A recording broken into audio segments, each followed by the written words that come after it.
తీహార్ జైలులో ఉన్న ఢిల్లీ ముఖ్యమంత్రి అరవింద్ కేజ్రీవాల్పై ఈడీ కీలక ఆరోపణలు చేసింది. అనారోగ్యం సాకుగా చూపి ఆయన బెయిల్ పొందాలనుకుంటున్నాడని ఈడీ ఆరోపించింది.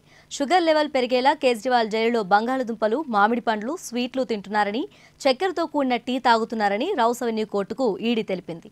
మామిడి పండ్లు తినడం వల్ల షుగర్ లెవెల్ పెరిగితే బెయిల్ అడగవచ్చన్నది కేజ్రీవాల్ ప్లాన్ అని ఈడీ కోర్టుకు తెలిపింది.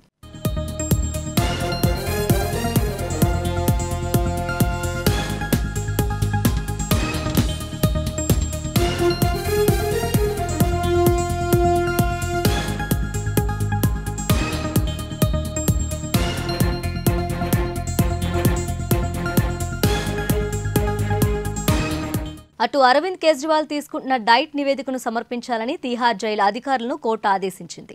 టైప్ 2 డయాబెటిస్తో బాధపడుతున్న ఆప్ అధినేతకు సూచించిన డైట్ వివరాలను సమర్పించాలని కేజ్రీవాల్ తరపు న్యాయవాదిని కోరింది. విచారణ నేపథ్యంలో ఇంట్లో వండిన భోజనం చేయడానికి కేజ్రీవాల్కి అనుమతి ఉంది.